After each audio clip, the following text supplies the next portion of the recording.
तालुका बारामती येथील नव्याने चर्चेत आलेल्या एक गणेश मंडळाची आज आपण माहिती घेणार आहोत आणि गणेश मंडळाच्या माहितीबरोबरच आपण गणरायाच्या रूपाचं दर्शनही घेणार आहोत। मी हरेश पुणमचंद गुजराती कांचननगर सेवाभावी ट्रस्ट या संस्थेचा अध्यक्ष म्हणून आपल्यासमोर आपणास उत्तर देत आहे। आपलं हे वर्ष किती आहे? हे आमचं तिसरं वर्ष चालू आहे सध्या। ट्रस्ट सुरू करून किती वर्ष झाली? ट्रस्टला आमचं 3 वर्ष पूर्ण झाली आता।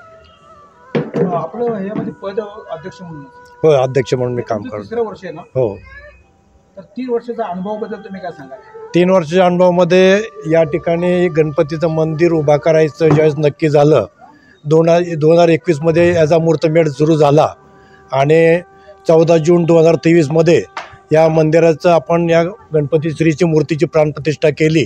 गेल्या 3 वर्षाच्या अनुभवामध्ये कांचननगर एकतानगरमधली सर्व रहिवाशांनी जे काय प्रेम आम्हाला दिलेलं आहे आणि जे सहकार्य केलेलं आहे त्या सहकार्याच्या माध्यमातून आणि बारामती नगर परिषद यांच्याकडनं या 22 गुंठे जागेमध्ये जो 1,39,00,000 रुपयाचा प्रोजेक्ट गार्डन आणि हा सभामंडप या इथं आपल्यासमोर जो उभारण्यात आलेला आहे त्याच्यासाठी मी बारामती नगर परिषद त्यासाठी महत्त्वाचं आभार मानायचे ते नगर परिषद ज्येष्ठ नेते किरणदादा गुजर या कांचननगरमधील जे 2 नगरसेवक आहेत अभिजित जाधव आणि निलेमताई मलगुंडे या दोघांच्या सहकार्यातनं संपूर्ण हे कामकाज त्यांच्या निदर्शनाखाली चालत आहे। या संपूर्ण कामकाजाचा आराखडा माननीय किरणदादा गुजर यांच्या मार्गदर्शनाखाली पूर्ण तयार करण्यात आलेला आहे आणि त्याचं काम आता जवळपास गेल्या 3 महिन्यामध्ये पुढच्या संपूर्णात पूर्णत्वात येईल। तुम्ही हे ट्रस्टचं नाव दिलं सेवाभावी, ते खूप मनाला टच करणार आहे, ते तुम्हाला कसं? सेवाभावी म्हणण्याचा महत्त्वाचा उद्देश असा होता की हे ट्रस्ट चालू करून लोकांपाशी आपल्याला धार्मिक कामाचं महत्त्व काय आहे आणि आजच्या नवीन पिढीमध्ये जे वेगवेगळे यूट्यूब वगैरेमध्ये चॅनलमध्ये मुलं भरकटी चाललेली आहेत त्यासाठी धार्मिक भावना मुलांच्यामध्ये भावना तयार व्हावी यासाठी फक्त धार्मिक कार्यक्रमच फक्त आपण या मंदिरामध्ये घेऊ आणि त्याप्रमाणे पुढची आपण वाटचाल करू असा प्रस्ताव आम्ही मांडला होता आणि तो सर्व संचालकांनी एकमताने मंजूर केलेला आहे। तुमचा उद्देश आणि हेतू आम्हाला कळाला। आता फक्त वर्षभरात जे धार्मिक तुम्ही कार्यक्रम राबवता किंवा सामाजिक उपक्रम राबवता त्याबद्दल जरा सांगाल का? धार्मिक कार्यक्रम करत असताना जेवढे देवांचे जयंती येतात, दत्त जयंती आहे म्हणा किंवा रामनवमी आहे असे सर्व आम्ही उत्सव इथं साजरे करतो। महाशिवरात्र आहे, कृष्ण जन्म आहे, सगळे इथं आपण साजरे करतोय आणि महत्त्वाचं सांगायचं मध्ये 2.5 वर्षामध्ये आमच्या प्रत्येक चतुर्थीला इथं आम्ही महाप्रसाद लोक आम्हाला स्वमुखी लोकांनी सांगितलं की महाप्रसाद आम्ही देतो म्हणून आणि तो महाप्रसाद आमचा जून 2026 पर्यंत बुक झालेला आहे। या महाप्रसादाला जवळपास 700 ते 800 लोक कमीत कमी या महाप्रसादाचा लाभ घेतात आणि त्याचाच आम्हाला जास्ती आनंद होतो आहे की आपण ही जो संकल्पना उभा केलेला आहे आणि ते लोकांपर्यंत पोचत चाललेली आहे। गणेश मूर्ती प्रत्येक भक्ताने सांगितलं खूप आकर्षक आणि मनाचा ठाव घेणारी आहे, तर त्याबद्दल वैशिष्ट्य काय सांगाल? मूर्ती करताना आपण जे शास्त्र पद्धतीने काकांना आम्ही चौकशी करून जे 33 इंचाची मूर्ती आपल्याकडे पाहिजे त्याप्रमाणे आम्ही 33 इंची मूर्ती जयपूरवरून मागवली आहे। ते आमच्याच संचालकामध्ये शिवशंकर बोबडे म्हणून आहेत, त्यांनी या मूर्ती त्यांच्यातर्फे त्यांनी दिलेली आहे आणि या मूर्तीसाठी लागणारे सर्व दागिने स्वमुखी लोकांनी आम्हाला प्रतिष्ठेच्या अगोदरमध्येच सगळ्यांनी आम्हाला दिलेले आहेत।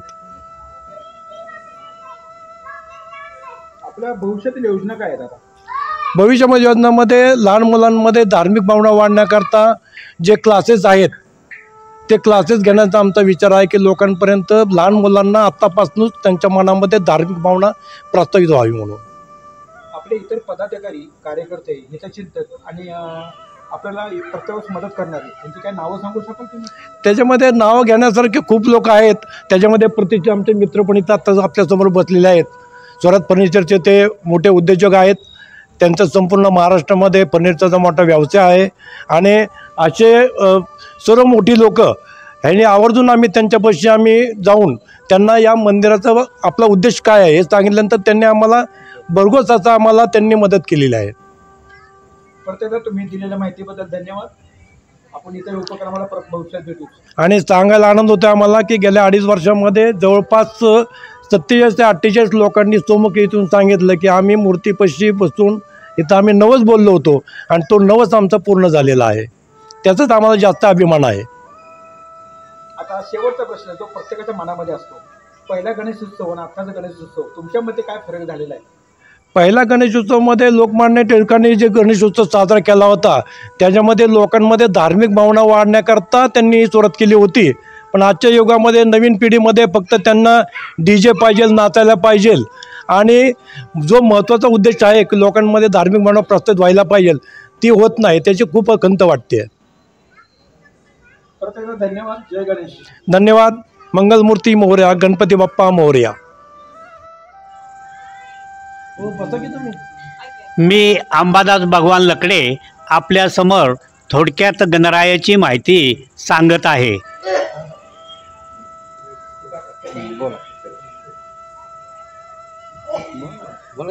माहिती सांगताना मला अतिशय आनंद होतोय. आमच्या बाप्पाला आता 3 वर्षे होत आलेले आहेत आणि या 3 वर्षामध्ये बाप्पांच्याबद्दल जे काय बारामतीकरांच्या प्रतिक्रिया आलेल्या आहेत ती मी सांगतो. आतापर्यंत बाप्पा आमचे 47 लोकांना पावलेले आहेत. त्या 47मध्ये मी सुद्धा एक आहे. मी अशा भावनेने मी नमूद करतो की मी BP आणि शुगरचा पेशंट आहे. अतिशय गोड पदार्थ खात असतो. सर्व मंडळाचे संचालक मंडळच्या समोर खात असतो. असं असतानासुद्धा माझा BP शुगर नॉर्मल येतोय आणि ही सर्व कृपा गणरायाची आहे असं मी मानतो.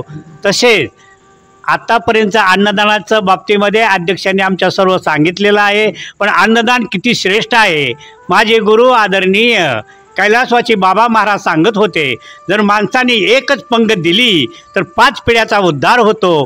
आणि आतापर्यंत ज्या ज्या भाविक भक्तांनी या गणरायाच्या चतुर्थ्या अन्नदान केलेलं आहे त्यांच्या सर्वांच्याच पिढ्या या ठिकाणी 5 पिढ्यांचा उद्धार हो. इथून पुढे ज्यांनी चतुर्थ्या बुक केलेल्या आहे त्यांचा पण उद्धार हो अशी मी गणरायाच्यांनी नतमस्तक होऊन प्रार्थना करतो. आणि मी एक सेवेकरी असतानासुद्धा आमचं मंडळ मला सेवेकरी न मानता एक ज्येष्ठ नागरिक म्हणून माझ्यावर जे काही प्रेम करतं त्यामुळं मी सर्व संचालक मंडळाचे अध्यक्ष उपाध्यक्ष या बॉडीचा मी मनपूर्वक आभार मानतो. नमस्कार. माझं नाव सौ हेमलता सुरेश परकाळे. मी बारामतीचीच आहे. गणपतीबद्दल बोलायचं झालं तर प्रथम आपण कुठल्याही कार्याची सुरुवात करताना प्रथम आपण गणपतीलाच वंदन करतो किंवा गणपतीलाच प्रथम आपण प्रार्थना करतो, स्वागत करतो. तिथूनच आपण सुरुवात करतो प्रत्येक कार्याची.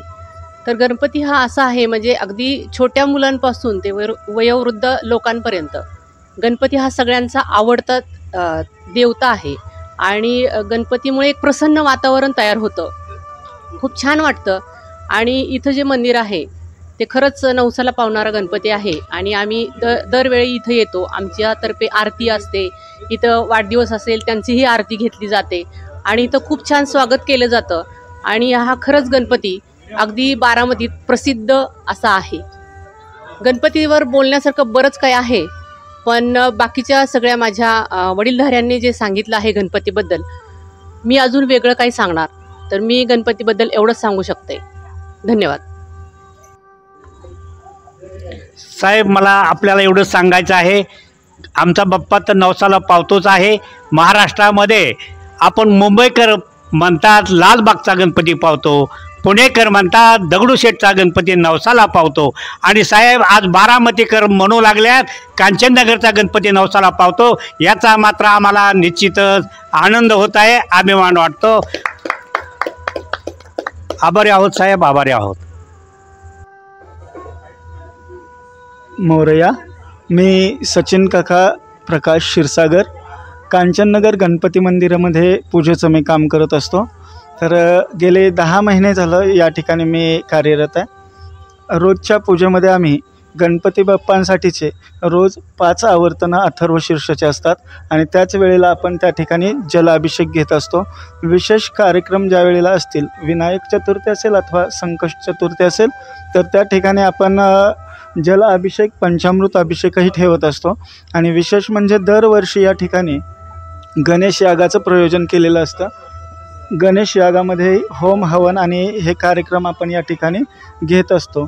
त्याचबरोबर या ठिकाणी आपण संस्कार वर्ग जे चालू करतो आहे त्यात लहान मुलांना शिकवण्यासाठी या ठिकाणी भर देण्यात येतो आहे की पिढीला पुढं ते जे बीज पेरलं जाणार तेच पुढं जाऊन मातीतून उगवणार आहे. मग संस्कारांचं बीज या गणेश मंदिरातून सुरुवात करण्यासाठी म्हणून पेरलं जातं आहे. तर खरंचच ह्या बॉडीने जे निर्णय घेतलेले आहेत त्या संदर्भात खरंचच स्वीकार करण्यासारखे आहेत. आणि या ठिकाणी आपण वेगवेगळे कार्यक्रम ज्या वेळेला कधी आयोजित करतो त्यावेळेला सामूहिकरित्या, जेणेकरून एक एक जर गणेश याग करायला गेले तर कितीतरी खर्च येतो, ते सामूहिकरित्या करून खर्चही लोकांचे कमी होतील आणि सगळ्या लोकांना त्याचा फायदा घेता येईल, हा उदात्त हेतू समोर ठेवून या ठिकाणी ट्रस्टी आणि सगळेच लोक सहकार्य करतात आणि त्यातून आपण ते कार्यक्रम पार पाडत असतो. आत्तापर्यंत 10 महिन्यात जवळजवळ आपले या ठिकाणी माझ्या अनुभवानुसार 2 वेळा होम हवन झालेलं आहे. आणि त्याचबरोबर दर चतुर्थीला आम्ही या ठिकाणी पंचामृत अभिषेक आणि जलाभिषेक ठेवत असतो.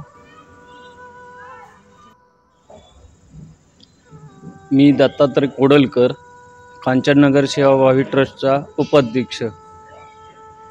करोनाच्या काळात ज्यांचे आई आणि वडील एक्सपायर झाले त्या लोकांनी त्यांच्या स्मरणार्थ बरेचशा वस्तू भेट दिलेल्या आहेत आपल्या गणपतीला.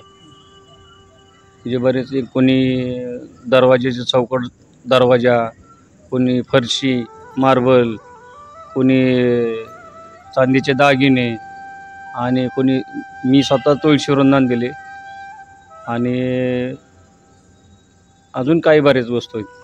धन्यवाद. मी जयश्री जगदाळे. हा जो परिसर होता आधी, या ठिकाणी कचरा गाडी डेपो होणार होता, पण जे आत्ता जी काही बॉडी तयार झालेली आहे त्या बॉडीच्या प्रयत्नांनी ह्या कांचननगरमध्ये मंदिर प्रस्तावित करून जी काय शोभा वाढवलेली आहे ती आनंदमय आहे. त्यांच्या प्रयत्नाला यश येऊन इथं सुंदर असं रम्य गणपतीचं मंदिर तयार झालेलं आहे.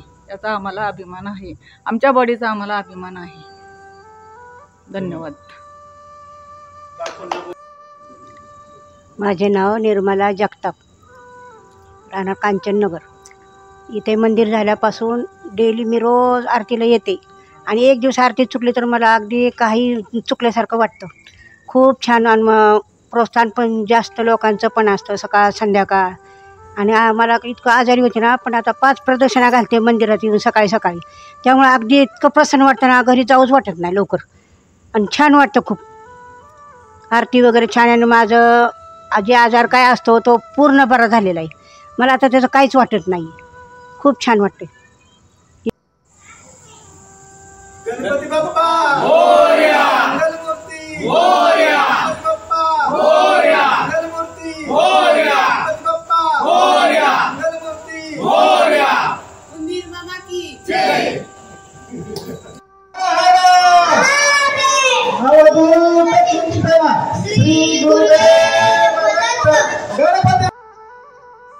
तेव्हा अशा या सेवाभावी गणपती ट्रस्टला आपण सर्व गणेश भक्तांनी भेट द्यावी आणि सढळ हाताने सहकार्य करावं असं आवाहनही करण्यात आलं आहे.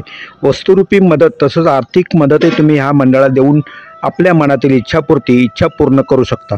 धन्यवाद. परत एकदा जय गणेश, जय गणेश, जय गणेश.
आमच्याही शुभेच्छा. कॅज्युअल लुक, गुड लक चौक पुणे, राधाकृष्ण हॉटेल भारतीय विद्यापीठ पुणे आणि BR एंटरप्राइजेस सदाशिवपेठ पुणे.